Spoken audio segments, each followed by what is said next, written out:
Y de ese reino es del que estamos hablando.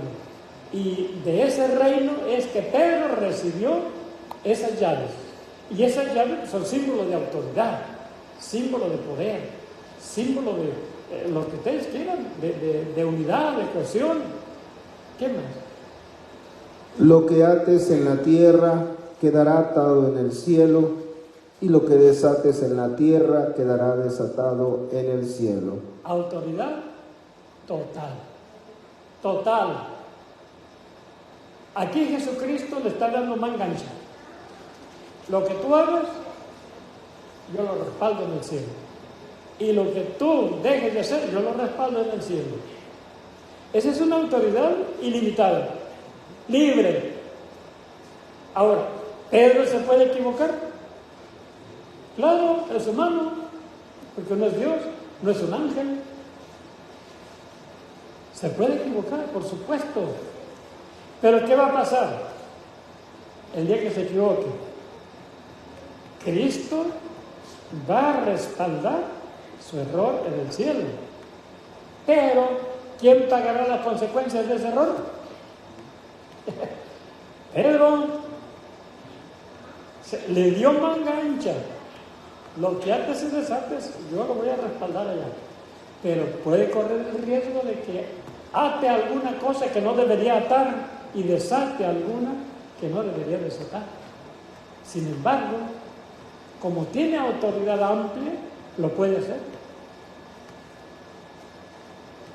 Y si lo puede hacer, ¿qué tenemos que hacer nosotros los súbditos? Obedecer. Por eso la iglesia dice, el que obedece nunca se equivoca, porque está siendo obediente. El que se equivocó a lo mejor fue el líder, a lo mejor fue el papa. ¿Cuántas cosas han hecho los papas equivocadas, verdad? Que no concuerdan. Por ejemplo, las cruzadas fueron cosa de Dios. Yo creo que no, porque hubo mucha violencia a recuperar la Tierra Santa. Por toda la Tierra Santa, porque con que Cristo haya pisado esta tierra, la tierra quedó santificada. Así sea Groenlandia, sea África, sea, todo está santificada. Lógico, la iglesia pretendía recobrar los lugares donde Cristo anduvo caminando.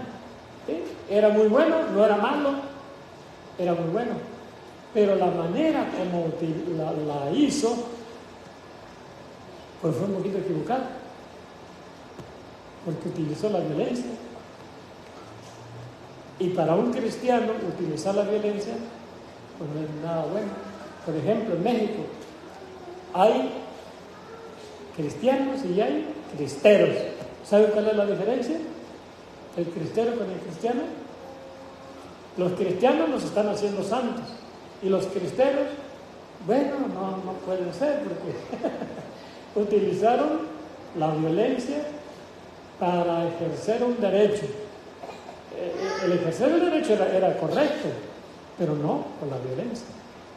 Entonces, los cristeros son los que utilizaron las armas para defender la causa de Cristo. Era una causa buena, noble, pero la forma equivocada.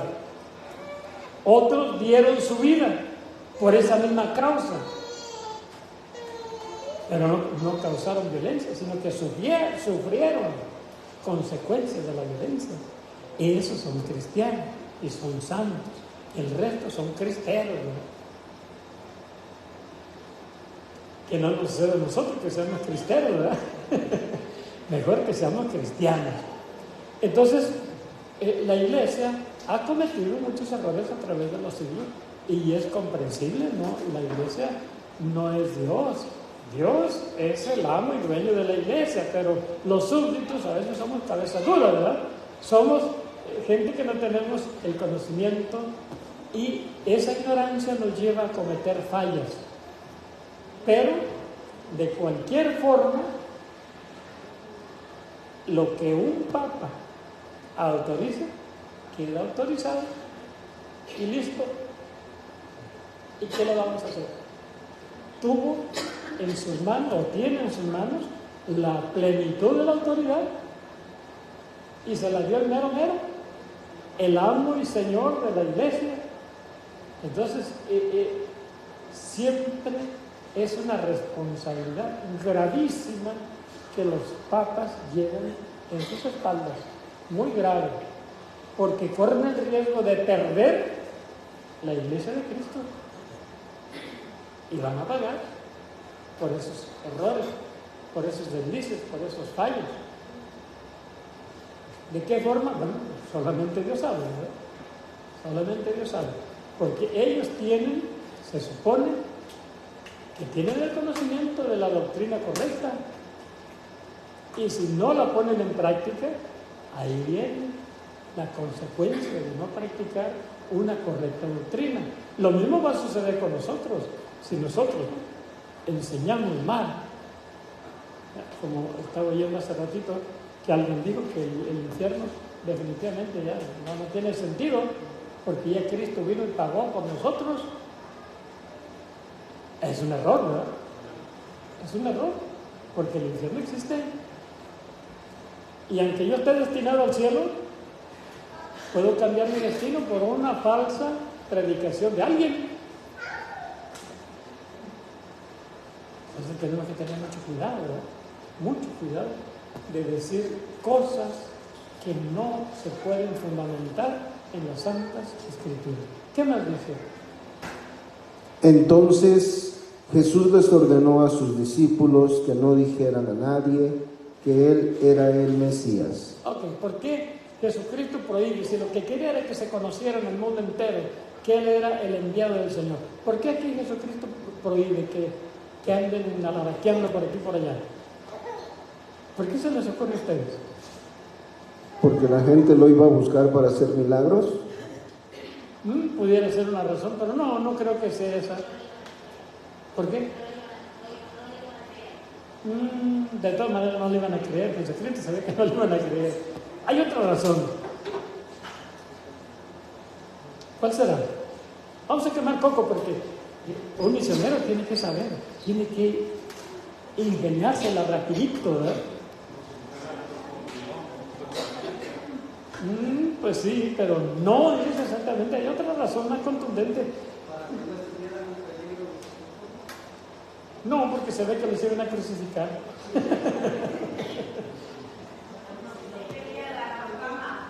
¿Por qué? Bueno, también, pero no es esa la razón. No es cuál es. No, tampoco. Él sabía todo eso, que le iban a buscar por milagros, que le iban a querer hacer rey. No, hay una razón importante. Jesucristo andaba en pleno ejercicio de su ministerio mesiánico. Y si la gente comenzaba a chismorrear, corría el peligro de que él no terminara su trabajo misionero, su trabajo mesiánico. Y entonces lo iban a hacer rey, lo iban a perseguir, todo ese tipo de cosas que ustedes dijeron. Ese era el miedo que tenía Jesucristo. Cuando Jesucristo hacía un milagro, no se lo digas a nadie, ¿verdad? Porque él sabía que entonces los sumos sacerdotes y los judíos lo iban a perseguir para matarlo antes de tiempo. De hecho, cuando estuvieron en Cafarnaúm y que le iban a agarrar a piedrazos y le iban a matar, ¿qué dice el Evangelio? Dice, pero Jesucristo se escapó, no supieron ni cómo, porque no había llegado todavía su hora. Pues era lo que Jesucristo estaba luchando. Él sabía que había un momento adecuado, ¿verdad?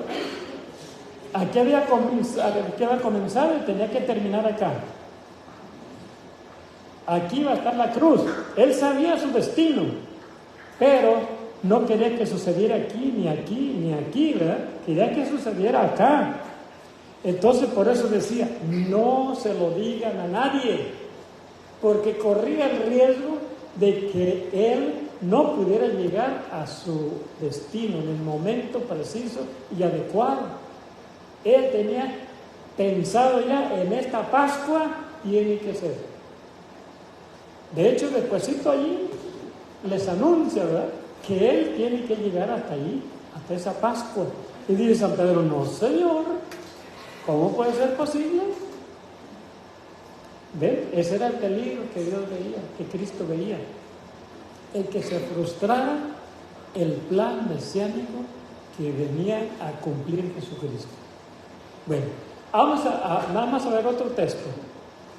El otro texto es San Juan 21:15.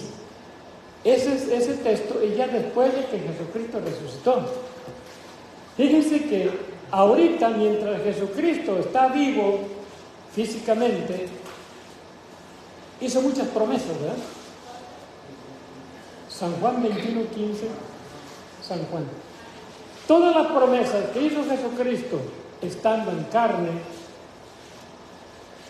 las vino a cumplir hasta después de que Él resucitó.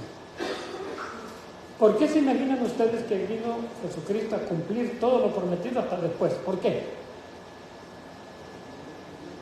¿Por qué será? Vamos a usar el sentido común, la lógica. ¿Por qué? Ahí va la pregunta. ¿Por qué Jesucristo vino a concretar sus promesas hasta después de su resurrección?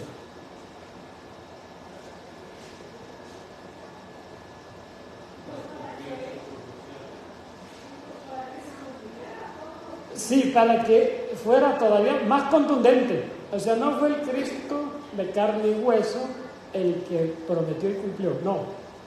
El Cristo carne y hueso promete y el Cristo resucitado, el Cristo triunfante, cumple.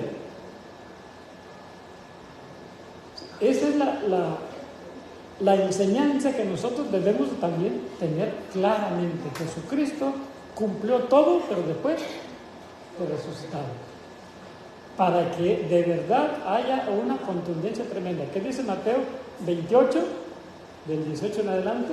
Ahí viene concretando una promesa que él había dado, ¿verdad? Toño. Cuando en las bodas de Caná él hace el vino, ¿verdad? Entonces por eso dice la Escritura, y sus discípulos creyeron en él. Ahí es cuando él le da plenitud a la verdad. No. Simplemente Jesucristo hizo el primer milagro, una cosa que jamás se había visto, porque él pretendía, ¿cómo se le puede decir?, marcar a sus apóstoles con algo grande que nunca habían visto, para que conocieran que de verdad él tenía un poder especial. O sea, para que no dijeran, bueno, vamos a seguir aquí a este barbón, este greñudo, por quién sabe quién será, ¿verdad? Dice que lo sigamos, vamos a seguirlo, no tenemos nada que hacer. No, él tuvo cuidado de hacer un signo grande que nunca se había visto, porque nunca se había visto que alguien convirtiera el chorro de agua en vino, ¿verdad? Entonces fue algo verdaderamente trascendente para los discípulos. Entonces dice, y este fue el primer milagro que hizo Jesucristo en Caná de Galilea, y por él creyeron los discípulos, ¿verdad?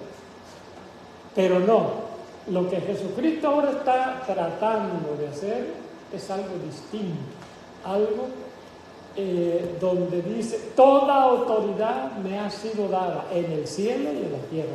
Jesucristo pasó todo su trabajo mesiánico dando muestras y signos de gran poder, de que verdaderamente era el Mesías, el enviado de Dios. Entonces, ahora después de que resucita, es la muestra más grande de su poder, la muestra más grande de que efectivamente esa gente que lo siguió no estaba siguiendo a una figura que no tenía sentido, sino que estaba siguiendo a alguien que de verdad tiene poder y que de verdad es Dios, ¿verdad? ¿Dónde tenemos, por ejemplo, donde Jesucristo prácticamente se menciona y se dice a sí mismo, yo soy Dios? ¿Se acuerdan del Evangelio del domingo pasado? Cuando Él dice, el que no me ame más que a su padre, que a su madre, que a sus hijos, que a su tierra, que esto y que el otro, no es digno de mí. ¿Y qué dice el primer mandamiento? Amarás a Dios sobre todas las cosas. Es lo que está diciendo Jesucristo. Me tienes que amar a mí porque yo soy Dios. Más que a todas las cosas, que a todo lo tuyo, que a toda tu familia. Desde allí comienza Él a dar muestras y decir, yo soy Dios. En San Juan, cuando le pregunta a Felipe, ¿a dónde vas? No, a donde yo voy no pueden ir ustedes, ¿verdad? Y le dice, pero yo voy al Padre. Bueno, pues muéstranos al Padre y entonces eso nos bastará. Y dice Jesús, bueno, pero qué brutos son. El que me ve a mí, ve a mi Padre, porque Él y yo somos igualitos. Él está en mí, yo estoy en Él. Entonces estaba comparando con Dios. Por eso lo crucificaron a Jesucristo. Y le pusieron ese letrero ahí, ¿verdad? ¿Por qué? Porque se dijo ser Dios. Esa fue la causa de su muerte. Entonces, todo el Evangelio en vida de Jesucristo, en vida terrenal, Él estuvo dando muestras de que Él era Dios, de que Él era el omnipotente, el todopoderoso. Para que ahora, después de muerto y resucitado, no haya duda en lo que Él manda. Y eso lo tenemos ahí. Vamos a comenzar. Cuando ahora sí Jesús le cumple a Pedro, tú vas a ser la piedra donde voy a fundar mi iglesia. Vamos a ver. Cuando terminaron de comer, Jesús dijo a Simón Pedro, Simón, hijo de Juan, ¿me amas más que estos? Contestó, sí, Señor, tú sabes que te quiero. Ok. El que no me ame a mí más que a su padre, más que a su madre, es digno de mí. Por eso le está preguntando a San Pedro, ¿me aman más que todos estos que están aquí? ¿Qué más? Jesús le dijo, apacienta mis corderos. Ok. Aquí, ¿quién es el que engendra a los nuevos hijos de las ovejas? ¿Quién? Jesucristo. No, el cordero. Los corderos. En un rebaño existen las ovejas y existen los corderos, ¿verdad? Los que engendran nuevos hijos son los corderos. Por eso San Pedro recibe esa orden. Apacienta mis corderos. ¿Quiénes son los padres en la fe de la iglesia? Los apóstoles, los obispos, los sacerdotes. Por eso el Papa tiene que apacentar a los corderos, que son los que engendran los nuevos hijos. Los tiene que apacentar. ¿Qué más? Le preguntó por segunda vez, Simón, hijo de Juan, ¿me amas? Pedro volvió a contestar, sí, Señor, tú sabes que te quiero. Jesús le dijo, cuida mis ovejas. ¿Ok? Cuida de mis ovejas. Todos somos ovejas de Dios. Aún el Papa es oveja de Dios. Los obispos, los sacerdotes, los diáconos, los laicos, todos somos ovejas de Dios. Por eso Cristo le dice, cuida de mis ovejas, cuídalas. ¿Qué más? Insistió Jesús por tercera vez, Simón Pedro, hijo de Juan, ¿me quieres? Pedro se puso triste al ver que Jesús le preguntaba por tercera vez si lo quería y le contestó, Señor, tú lo sabes todo, tú sabes que te quiero. Entonces Jesús le dijo, apacienta mis ovejas. Ok, ahora ya no le dice que las cuide. ¿Qué les dice? apacienta mis ovejas. Es decir, aliméntalas, dales de comer buena doctrina, buena enseñanza, palabra de Dios. Eso es lo que está diciendo ahí. O sea, fíjense, primero, apacienta mis corderos. Los corderos se supone que son gente que sabe, ¿verdad? No necesitan verdaderamente que se les enseñe, sino solamente se les necesita que se les apaciente, ¿verdad? Y luego dice, cuida de las ovejas, cuídalas, ten cuidado con ellas. ¿Qué hace el pastor? Hace un corral, hace una barda, está pendiente, le pone unos perros alrededor ahí, por si llega el lobo, las está cuidando, ¿verdad? Yo recuerdo, cuando era chiquito, yo era chivero, andaba detrás de las chivas de mi papá, y teníamos 4 perros así, de este tamaño. Bueno, yo los veía así, ¿verdad? Increíble. Oh, Dios mío, esos perros desde chiquititos nos los regalaron pequeñitos. Y ellos tomaron leche de las chivas. Y cuando yo sacaba esas chivas, Dios mío, 2 perros van adelante y 2 atrás. Y ahí aquel que se acerque, Dios mío, no la contaba, fuera quien fuera. Y cuando ya el sol empezaba a caer, ¿saben lo que hacían los perros? Echaban las chivas al corral, las regresaban. Yo nomás iba por ir, en realidad, porque los perros eran los que la cuidaban. Ya me la pasaba subiéndome los guamuchos, y los perros cuidando. Eso sí, bien parado, ¿no? Sí, claro, por supuesto, sí. Eso es lo que nosotros tenemos que hacer, ¿no? Cuidar de nuestras ovejas. ¿Cuáles son nuestras ovejas? Nuestros hijos. El Papa tiene que cuidar de los obispos, tiene que cuidar de los sacerdotes, tiene que cuidar de nosotros. Y además nos tiene que apacentar. Miren, ustedes han visto, hay mucha laraca con la corona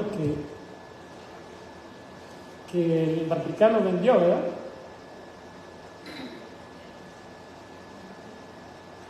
Es una triple corona. Esa era la corona del Papa, tenía 3 coronas en una. ¿Por qué? Porque tenía que cuidar al clero, a los obispos, a los sacerdotes, y tenía que cuidar a toda la feligresía y la tenía que apacentar. Entonces tenía 3 mandatos. Por eso era la triana, triple corona. Ya la vendió el Papa. Acá en Washington hay una réplica de esa corona. No sé si ustedes la han visto cuando han ido a la Virgen de, ¿cómo se llama? De la Asunción. Ahí está, ahí dice la réplica de la corona papal, la triada, las 3 coronas en una. Bueno, esto es importante. Y fíjense otra cosa que no hemos visto aquí, ahorita se me está ocurriendo, en San Juan 10, del 10 en adelante. El Papa tiene que velar, además, y preocuparse por atraer las ovejas que no son del redil de Cristo. El Papa tiene que hacerla del buen pastor. A ver, ¿lo tienes? Sí, a ver. 10:10. El ladrón solo viene a robar. Así es, el ladrón solo viene a robar. No anda buscando otra cosa. ¿Quién es el ladrón? El diablo. ¿Qué más? Matar y destruir. A matar y a destruir. A eso viene el diablo. Es el ladrón. Mientras que yo he venido para que tengan vida y la tengan en plenitud. Ahí está. Lo que ustedes dijeron. ¿Quién es Jesucristo? El pan de vida, el que nos da la vida, ¿verdad? Y la vida en plenitud, no cualquier vida, ¿verdad? ¿Qué más? Yo soy el buen pastor. El buen pastor da su vida por las ovejas. ¿Cristo dio su vida por nosotros? Sí. ¿San Pedro dio su vida?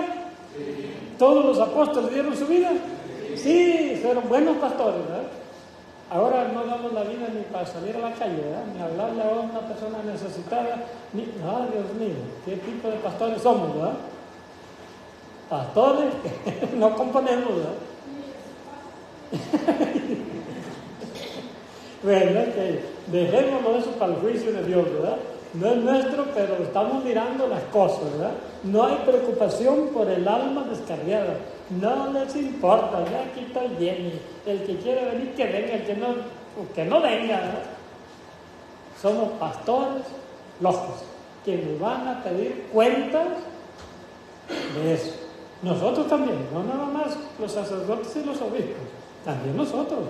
Porque también nosotros tenemos ese mismo mandato, porque somos profetas, sacerdotes y rey en el bautismo. Entonces tenemos la misma obligación que tiene un sacerdote, la misma obligación que tiene un obispo y la misma obligación que tiene el Papa: cuidar de las ovejas, apacentarlas y traerlas. ¿Qué más? No así el asalariado, que no es el pastor ni las ovejas son suyas. Eso es lo que vemos nosotros, ¿verdad? Eso es lo que me importa, pues si no quiere venir a misa, que no venga. No es mío, no es mi familia, no. Ese es el problema. Es decir, somos asalariados. Nada más queremos que Dios nos bendiga, ¿verdad? Ese es el salario que estamos esperando. Que Dios me bendiga y que yo no hago nada. 2, 3 Padres Nuestros le recito a Dios y digo, ya, está bien, bendíceme, Señor. Y a 3 Padres Nuestros, 3 Aves Marías, y ya no ganamos el cielo, según nosotros, ¿verdad? No, somos unos asalariados. Estamos nada más cobrando las bendiciones del cielo y nunca nos ponemos a trabajar para que la gente reciba por primera vez a Cristo Jesús, se convierta en su corazón y venga al redil de Cristo. ¿Qué más? Cuando ve venir al lobo, huye abandonando las ovejas. ¿Qué hacemos? Ay, no, ese es pastor protestante. Vámonos de aquí, vámonos, ¿verdad? Ahí vienen los testigos de Jehová. Vámonos, que no me molesten. Porque no los agarras y les das una revolcadita, ¿verdad? Para que vayan recibiendo palabra de Dios. Él me tenía ya bien fichado cuando vivía allá en la Prospect. Dios mío. Me mandaban testigos de Jehová, 3 testigos de Jehová. Todos salían con cajas destempladas porque me sacaban citas bíblicas. Y yo les decía, pero esa cita no concuerda con esta otra. Y esa tampoco concuerda con esta. Entonces, a ver, explícame cómo está. Mira, ya tenemos otra cita, tenemos otro compromiso, ya nos vamos. Siempre la misma, ¿verdad? Huye. Y un día salgo yo a pasear mi perro y veo a un señor que tiene un montón de mujeres y chamacos ahí y una tablet grande y están mirando. Y pasan así y dicen, mira, el número tal, ahí no, porque allí son indios. Y el número tal, no, allí no, ya nos han corrido muchas veces. Ahí no. Y estaban hablando del 52 de la Prospect, donde vivía yo. Dice, no, allí ya nos tienen perdido, ¿verdad? ¿Qué hacemos nosotros? Huimos, ¿verdad? Huimos, igual que los testigos. No, allí no, porque allí esta gente es dura, ¿verdad? Pero tenemos que tener esa valentía. No me importa que me corran, que me griten, que me digan que soy esto, que soy lo otro, que me importa. Yo estoy cumpliendo la orden de Jesucristo. Vayan por todo el mundo, anuncien el Evangelio. ¿Qué más? Y el lobo las agarra y las dispersa. A él solo le interesa su salario y no le importan nada las ovejas. Ahí está, es lo que yo decía hace rato. A mí me interesa la bendición de Dios. No me interesa andar exponiendo mi vida por aquí, ni mi honra por este lado, por lo otro. No. Yo con que Dios me bendiga aquí, estoy tranquilo. Mi familia está muy bien porque yo la llevo a misa todos los domingos y esto y lo otro y aquello. El resto es su problema. ¿Nosotros qué nos importa? La bendición de Dios nada más. Mi salario. El resto que se haga bola. ¿Qué más? Yo soy el buen pastor y conozco a los míos, como los míos me conocen a mí. Lo mismo que el Padre me conoce a mí, yo conozco al Padre y yo doy mi vida por las ovejas. Ahí está, tenemos que dar la vida por las ovejas. Tenemos que dar la vida por las ovejas. A eso nos trae Jesucristo aquí, para que nos llenemos de ese espíritu de valentía y que nadie nos venga a espantar. No importa que nos digan que somos ratones de sacristía o lo que sea, o cucarachas de iglesia, no me importa. Nosotros sabemos qué es lo que estamos haciendo, cumpliendo el mandato de Cristo, ¿verdad? Llevar su palabra a diestra y siniestra, como dice San Pablo, a tiempo y a destiempo. Y ay de mí, si no evangelizare. ¿Qué más? Tengo otras ovejas que no son de este corral. A esas también las llevaré. Escucharán mi voz y habrá un solo rebaño con un solo pastor. Ahí está. Eso es lo que nosotros tenemos que hacer. Hasta ahí está bien. Eso es lo que nosotros tenemos que hacer. Traer a todas las ovejas. No importa quiénes son. Son necesitadas de Dios y hay que traerlas al redil de Jesucristo para que seamos todos un mismo redil, un solo pastor. Listo. Como dice Efesios 4, un solo Señor, una sola fe, un solo bautismo, un solo Dios y Padre de todos, que está por encima de todo. Eso es lo que tenemos que hacer. Y yo creo que ya nosotros estamos un poquito preparaditos para eso, ¿verdad?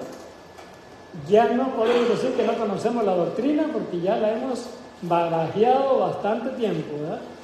Y ya estas clases se están acabando. Ya se están acabando, ya solamente nos quedan unas poquitas y tenemos que aprovecharlas, porque entre más abramos nuestra mente y nuestro corazón,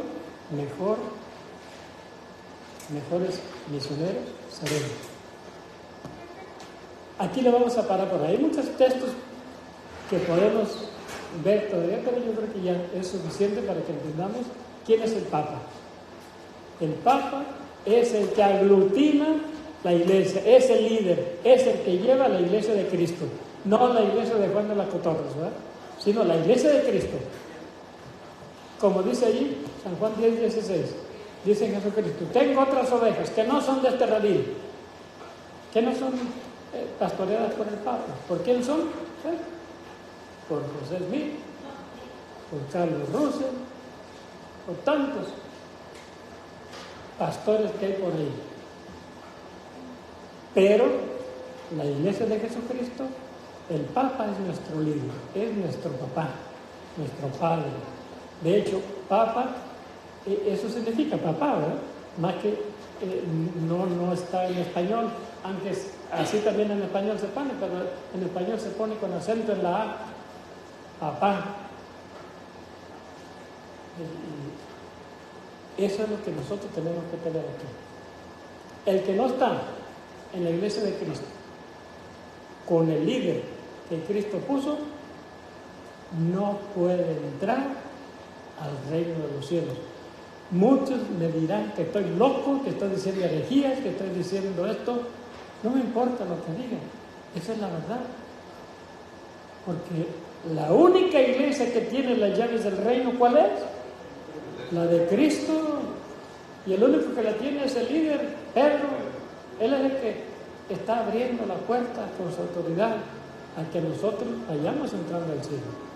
Ahora, ¿nos podemos perder? Claro que nos podemos perder también, si nosotros no obedecemos lo que la iglesia nos manda que cumplamos. ¿Alguna duda, pregunta, observación? ¿Santos?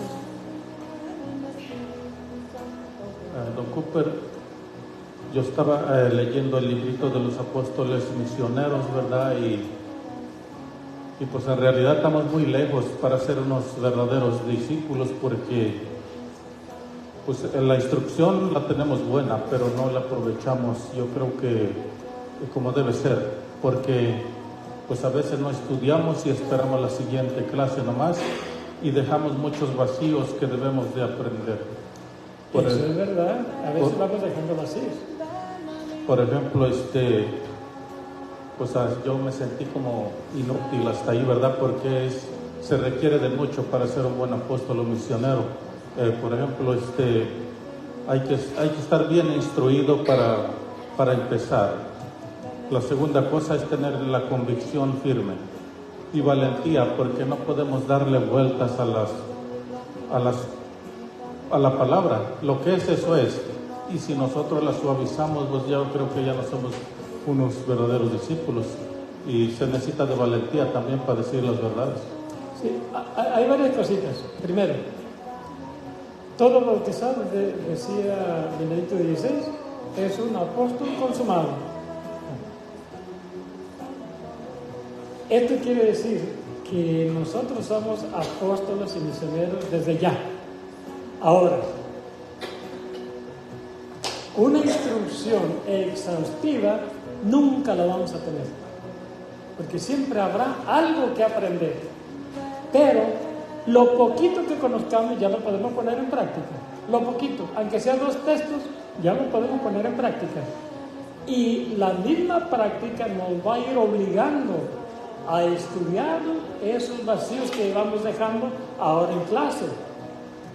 La práctica es la que nos va verdaderamente a, ¿cómo se dice?, a graduar de misionero. Porque esto es solamente abrir el apetito para que nos animemos. Lo que Dios quiere no es que todos sus misioneros y sus discípulos ya sean catedráticos en la doctrina de Cristo para que salgan a las calles a predicar. No, lo que Dios quiere es una actitud de servicio, una actitud muy buena para llevar la palabra. Eso es lo único, o sea, una disposición generosa. Eso es lo que Dios quiere. Y cuando tú te encuentres en la calle, uy, eso yo no lo sabía. Y vienes, uy, aquí están los apuntes, aquí está. Y lo empiezas a aprender. Y esa ya no se te va a olvidar. ¿Por qué? Porque sabes que con esa piedra te sonaron, ¿verdad? Entonces ya no se te va a olvidar. Ya cuando se te presenta, ya, no, mira, pues aquí está, atrás. Ahora, ¿qué es lo que verdaderamente hace que una persona comience a convertirse? ¿Cómo podemos decir? ¿En disparar y disparar textos? No, tu actitud. Eso es lo que va a empezar a hacer que una persona comience a interesarse en su conversión. Cuando te vea con esa actitud contundente, con seguridad, con verdadera convicción, llena de fe, dice, bueno, no creo que me esté mintiendo, ¿verdad? Porque nos va a mirar con esa fuerza y esa contundencia en lo que estamos hablando. Y todavía, si esa contundencia que estamos hablando la demostramos y la fundamentamos con la palabra de Dios, olvídense. Pero si yo me encuentro a alguien y empiezo, no, tú estás equivocado por esto, mira, aquí está este texto y este otro y este otro. Olvídense, eso no funciona. Eso no funciona. Debemos de conocer los textos, por supuesto, y tenerlos aquí, pero hay que soltarlos en el momento preciso. Yo no voy a tirarle el balazo cuando apenas veo la sombra de venado. ¿Cuándo le voy a tirar? Cuando lo tenga en la mira. Entonces, cada texto es como un cañonazo que tú vas a tirar, pero lo vas a tirar cuando lo tengas en la mira. Es decir, en el momento preciso, en el momento adecuado, cuando sientas que el corazón de aquella persona que tú le estás predicando está dispuesta allí, atrás. De otro modo, estás tirando al aire. En mi tierra dicen, al conejo oído, pedradas al matorral. Dice, ya, ¿para qué le tiras si no está? Entonces, no hay que tirar cuando la persona no está. Hay que tirar cuando la tienes en la mira. Ahí la hay. Es lo mismo cuando uno predica la palabra. Micrófono.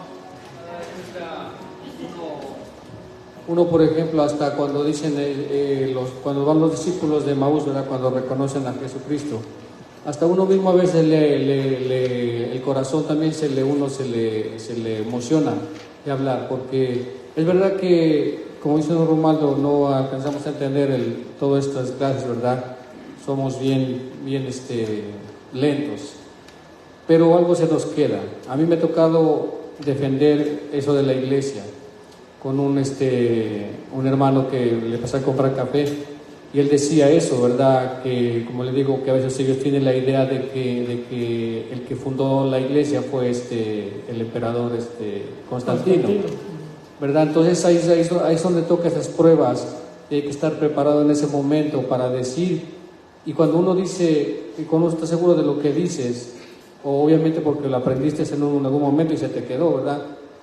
Defiendes y lo dices con seguridad. Ahora mismo yo paso otra vez todos los días comprando mi café ahí, y o sea, no me dice nada, ni me pregunta, ni me dice, oye, esto, no sé si, como dice usted, con el convencimiento que lo dice uno, porque, o sea, es la verdad, ¿no? La verdad. Cuando tú dices la verdad, cuenta más que si no, a lo mejor no estudiaste o no lo practicaste, me hago entender. Pero, o sea, siento yo que él se ha quedado convencido con lo que le dije, porque de otra manera me estuviera preguntando. Y son dos, un testigo de Jehová, un sabadista. También, muchas preguntas me hizo y muchas preguntas le contesté a lo que alcancé yo a entender o entendido en las clases. La idea es que se quedan y ya no preguntan más. Ellos dicen, no, yo no lo sabía. Un muchacho como unos 19, 20 años me dijo, yo no sabía eso. Pero él dice, soy bien firme en mi fe, que es en los sábados, pues que él dice, no, yo cumplo los sábados y no me importa, pase lo que pase. Pero dice, yo no sabía esto, lo que tú me estás diciendo, entonces. Ahí es donde hay que decir, mira, está bien, tú tienes fe, ¿verdad? Pero recuerda que aquí ya acabas de descubrir un vacío que no te enseña. ¿Y cuántos vacíos habrá que tú no conoces? Acércate a la palabra, invítalo a las clases bíblicas. Y si no quiere venir aquí, pues que la lea en su casita, ¿verdad? Que la lea en su casa a través de la página.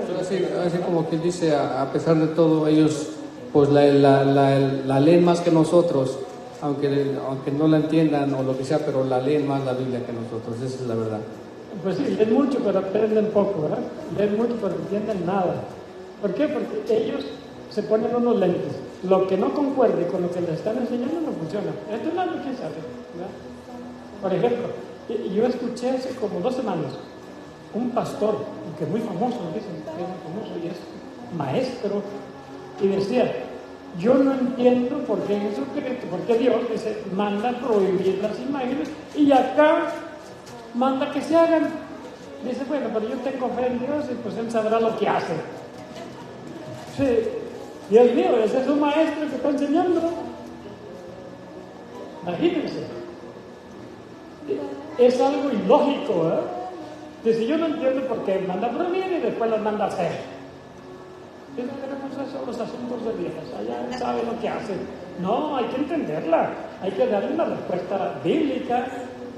Lo que pasa es que ellos están metidos en las imágenes. Y entonces, cuando hay imágenes, les brinca la liebre, ¿verdad? Idólatras. Y no son capaces de buscar, de escudriñar las Escrituras o de acercarse a alguien distinto a su confesión para que les descubra el misterio que encierra esa enseñanza. Van con el mismo pastor más arriba que ellos para que les enseñen, o el maestro más arriba que les va a enseñar por lo mismo. Entonces, ¿aprendieron? No aprendieron. Se metieron más en la agujero porque cada día se están convenciendo más de su mentira. Es lo mismo como ahorita lo acaba usted de decir. Hablamos de los hermanos separados, ¿verdad? Y decimos y nos dice usted lo que está en el error, pero no vamos a instruirlos. Es lo mismo que ellos tienen la idea de nosotros, que somos idólatras, somos fiesteros, pero tampoco ellos vienen a decirnos más o menos en lo que estamos. Bueno, no estamos mal, ¿verdad? Ellos sí vienen, no estamos mal, pero ellos sí se atreven a venir a nuestra parroquia a quitarnos los feligreses. Claro, ellos sí vienen, ellos son atrevidos, y nosotros cobardes, lobos. Pero deberíamos de tener esa valentía, ¿verdad? Bueno, ¿alguna pregunta?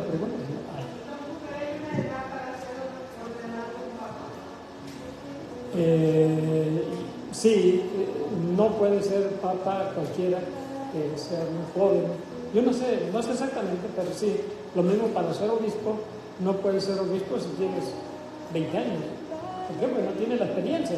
Aunque sea muy inteligente, pues no tiene la sabiduría todavía. ¿Por qué? Porque la sabiduría es diferente al conocimiento. Habrá gente muy conocedora, pero la sabiduría es algo distinto.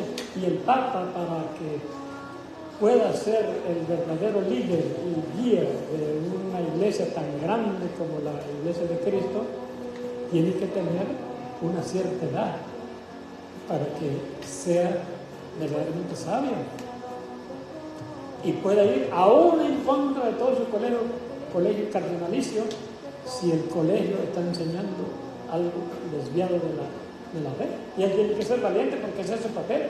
¿Qué le dijo Cristo? Cuando tú te sientas tambaleado, cuando vuelvas y regreses a tu mesa, tienes que fortalecer a tus hermanos. Es decir, el Papa cuenta con un don especial, o no, ¿cómo puede ser? ¿Cómo le podemos decir? Una bendición especial de parte de Cristo, porque Cristo prometió que Él va a estar siempre con él. Entonces, lo que el Papa va a decidir como líder de manera oficial, eso es en fe, no se equivoca. En fe no se equivoca. Se podrá equivocar en otras cosas, pero en fe, nunca.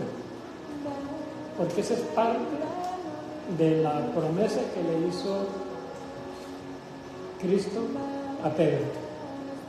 Que Él va a ser el que va a fortalecer a todos sus hermanos. Es decir, a todos los obispos. Ahorita vean cuántos obispos hay herejes, ¿verdad? Y sin embargo siguen ejerciendo como si nada. Y siguen predicando. Y siguen ordenando más sacerdotes. ¿Qué van a hacer esos nuevos sacerdotes ordenados por ellos? Herejes igual que ellos, ¿no? Entonces el Papa tiene esa responsabilidad de volver a la fe a esos herejes. Bueno, ¿alguna otra cosa? Yo no sé, te digo, no sé la edad, pero sí hay una edad, yo creo que menos de 50, ¿no? Yo creo que tendría que ser más. ¿Cómo se dice Jesús, cuando, como ahorita dijo la de Mateo 16, 18, que Jesús le dice a Pedro, ¿cómo podemos decir entre la palabra como Jesús? Yo siempre digo, Jesús nos dice, como dice en San Juan 6, 54. Sí, está correcto. Sí. Entonces, dice, sí. no puedo decir como Cristo dijo. Sí, también. Porque Jesús es el nombre de Cristo terreno, ¿verdad? Jesús significa Dios salva. Pero Cristo es el ungido de Dios. ¿Y quién era Jesús? El ungido de Dios, era el Mesías. Yo puedo decir, como me dice el Mesías en San Juan, como me dice Cristo en Mateo, o como me dice Jesús en Lucas, se puede decir que es la misma persona, ¿no?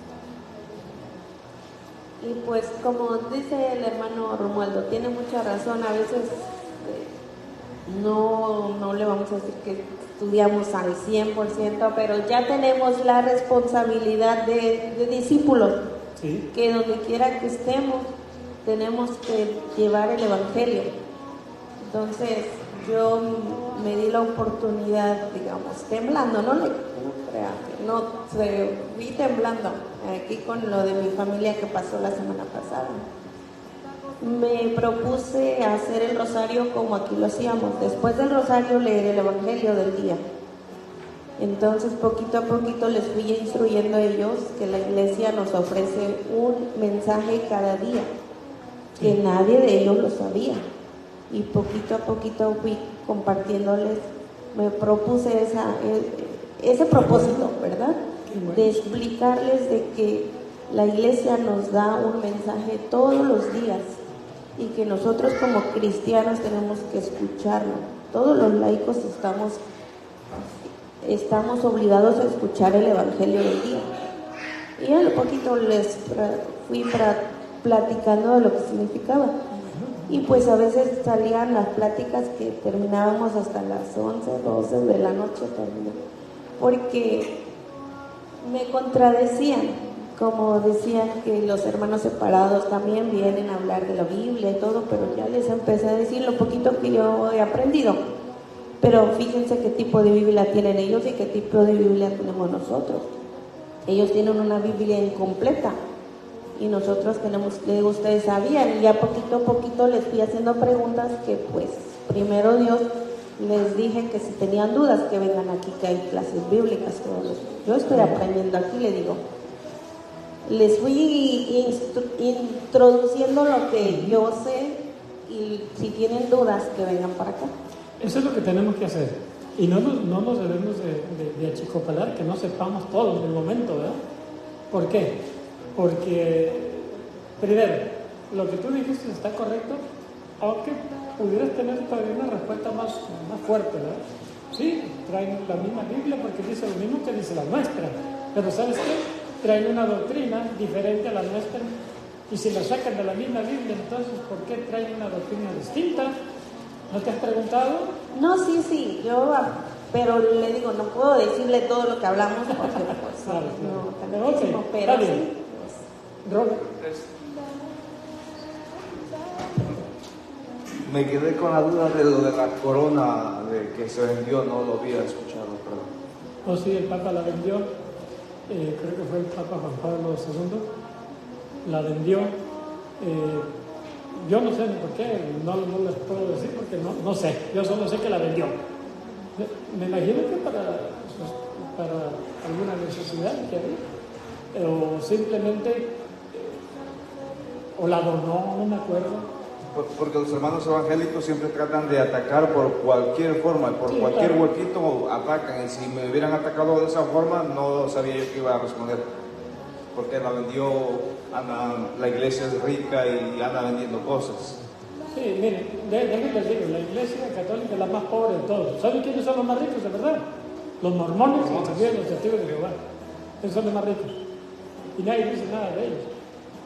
Vayan a ver a los testigos de Jehová, tienen sus inversiones en casas de bolsa, en esto, en lo otro. Y los mormones no lo viven, esa gente es archimillonaria, ¿verdad? Ya de la doctrina de nuestro Señor Jesucristo, pues ya me siento un poquito más en confianza. Antes usaba yo la cruz y no sabía ni qué responder. Hasta que un día me tocó preparar un poquito porque me hicieron esa pregunta.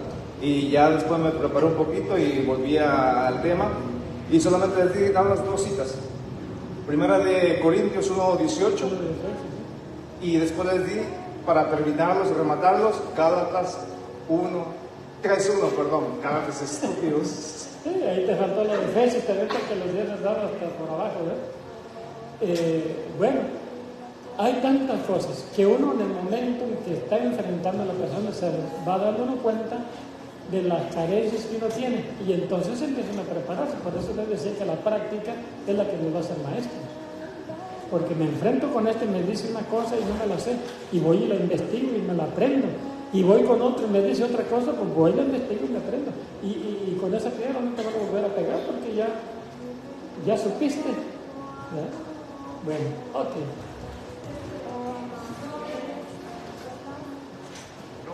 Pues sí que es notable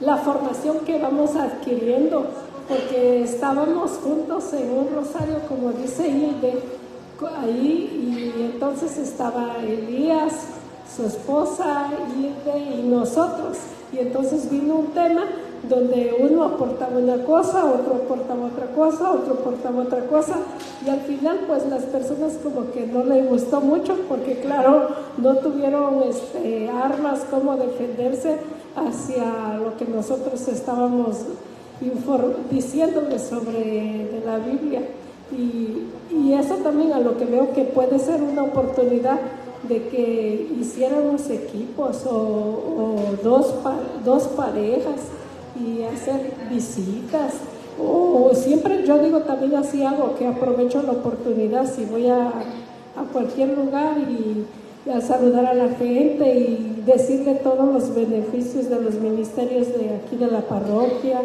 porque uno muchas veces escucha uno propiamente un problema, una situación que están pasando, y ahí estamos nosotros para encaminarlos a dónde dirigirse. Bueno, te me adelantaste a un plan que es lo que vamos a hacer. No podemos ir como un lobo solitario, ¿verdad? Tenemos que ir acompañados de alguien para darnos valor. Cuando yo estaba en el seminario nos mandaban mínimo de 2 en 2. No nos podían mandar solos. ¿Por qué? Porque llegábamos temblando. Pero cuando vamos solos nos sentimos apoyados el uno al otro, ¿verdad? Y cuando yo no sé una cosa, el otro contesta, y si el otro no sabe, yo le contesto lo que les pasó a ustedes. Eso es así. Y entonces, normalmente la gente común no conoce mucho. Conoce rumores y habla y critica sin saber. Y cuando tú les das respuestas claras, se quedan sin armas. ¿Y qué hacen? Se molestan. ¿Por qué? Porque les tumbaste el motivo de su charla. Así es sencillo. Bueno, ¿alguien más? Yo quería hacer un comentario justo de lo que dijo don Romualdo. La enseñanza nunca la vamos a tener al 100%. Hablo por experiencia propia en cuanto a mi vida personal. He tenido el privilegio de manejar bus escolar y tráiler. Cuando uno va a la escuela, te dan lo básico. No te enseñan más allá de lo necesario.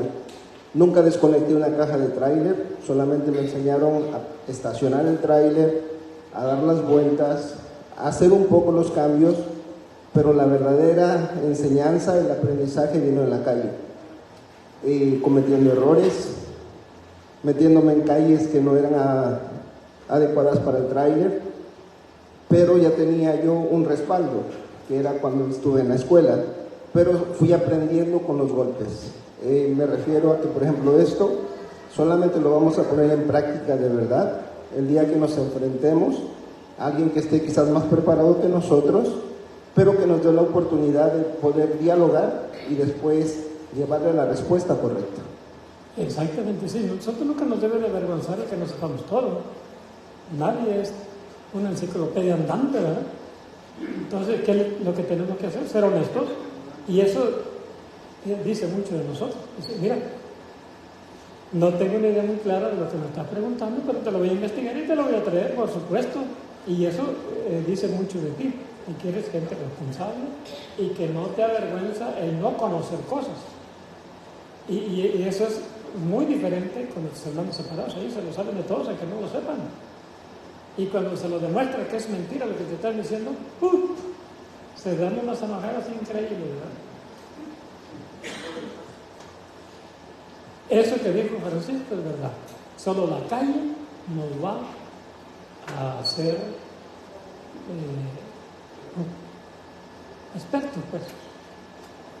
Yo también cuando una vez mandaron a trabajar manejando camiones también, y yo me metía por carriles donde no era, hasta que me fueron enseñando, no, por ahí no, acá mira, fíjate lo que dice allí, y yo les aseguro que todos ustedes nunca se han fijado en lo que dice exclusivo esto, exclusivo lo otro, no por aquí, no esto, no lo otro. Yo qué sabía, ¿verdad?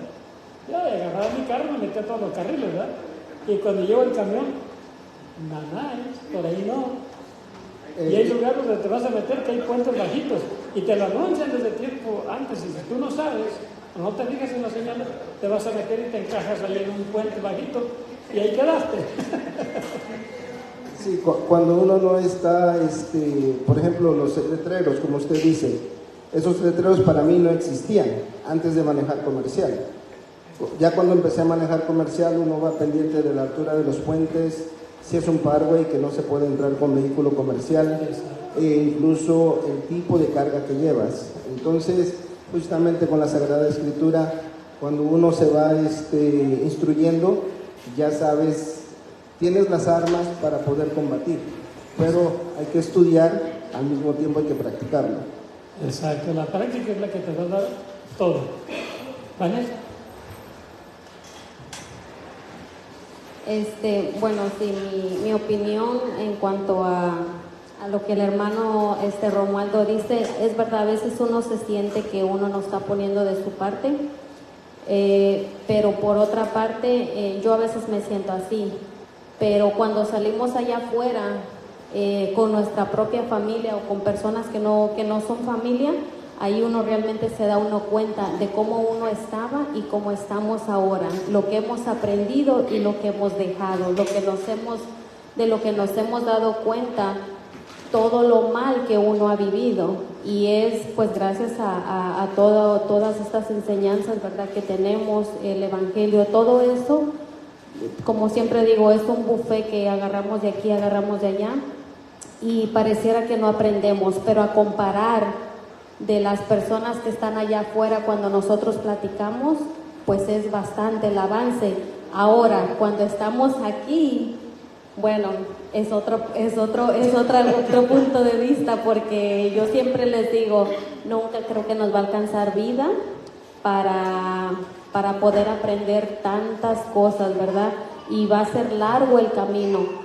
Pero como decía la hermanita, cuando vamos de 2 en 2, si uno va temblando, pues agarramos valor entre los dos, porque con mi esposo nos ha tocado así, y cuando él empieza, pues ahí se alborota, como decimos nosotros, el gallinero, porque yo también entro y empezamos a hablar, y ahí uno se da cuenta que realmente uno está aprendiendo, o sea, como no es como que no estamos haciendo nada, porque pues si no, imagínense, estuviéramos como ahora nosotros vemos a aquellas personas como en algún momento nosotros estuvimos. Es verdad, o sea, no nos debe de asustar el que no estemos tan preparados, pero ya conocemos algo y comencemos por ese algo, ¿verdad? Y eso nos va a dar una seguridad, una confianza de que sí pude, y después te llegan peces más gordos y te das cuenta que sí tienes el conocimiento, sí lo tienes. A lo mejor no encuentras el texto adecuado, pero dice la Escritura esto y esto y esto y esto. Cuando uno no sabe el texto, dice Jesucristo, yo soy el buen pastor. ¿Y dónde está? Pues búscalo para que vayas aprendiendo, ¿verdad? Yo sé dónde está. Y todo ese tipo de cosas uno los va a ir agarrando en la calle y se va volviendo catedrático, ¿verdad? Aunque no sepas exactamente dónde está, pero ya sabes que está. Ya no te pueden engañar. ¿No? Bueno, ok, pues vamos a darle gracias a Dios, yo creo, porque... otra más. Sí, solamente le quiero compartir sobre la corona. Okay. Que dice que fue donada por el Papa Pablo VI. Pablo VI. Okay. Y fue donada a los pobres. Entonces, después esa corona fue subastada precisamente para recaudar fondos, y un obispo estadounidense se enteró de que iba a ser subastada, y él hizo todo el esfuerzo para que viniera a Estados Unidos como agradecimiento por todas las donaciones que se hacen en Estados Unidos a los pobres. Y la que está en Washington, D.C. es la original. Es la original, ok. Exacto. Pues yo la vi y se me hizo bien bonita. Y ese es su lugar permanente. Ok, perfecto. Que la quiera ver, vaya, ahí está.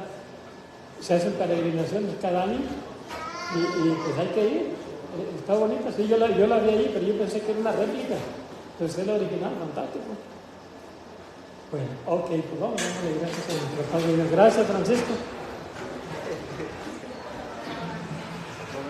Gracias, Padre Santísimo, por este día, por esta enseñanza. Te pedimos que nos sigas ayudando, que nos sigas iluminando, para que seamos verdaderamente discípulos tuyos, misioneros tuyos, y pues que no tengamos miedo. Al fin y al cabo, tú eres el que vas delante nuestro, tú eres el que vas a hablar, nosotros simplemente te prestamos nuestra persona para que la utilices como tú lo creas conmigo. Gracias, Señor. Padre nuestro que estás en el cielo, santificado sea tu nombre. Venga a nosotros tu reino. Hágase tu voluntad en la tierra como en el cielo. Danos hoy nuestro pan de cada día. Perdona nuestras ofensas, como también nosotros perdonamos a los que nos ofenden. No nos dejes caer en tentación y líbranos del mal. Amén. Dios te salve María, llena eres de gracia, el Señor es contigo, bendita tú eres entre todas las mujeres, y bendito es el fruto de tu vientre Jesús. Santa María, Madre de Dios, ruega por nosotros los pecadores, ahora y en la hora de nuestra muerte. Amén. Y que nos bendiga el Padre, el Hijo y el Espíritu Santo. Amén. Que Dios nos bendiga. Mañana reunidos coordinadores.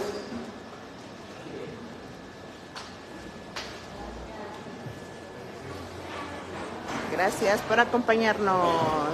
Feliz nochecita.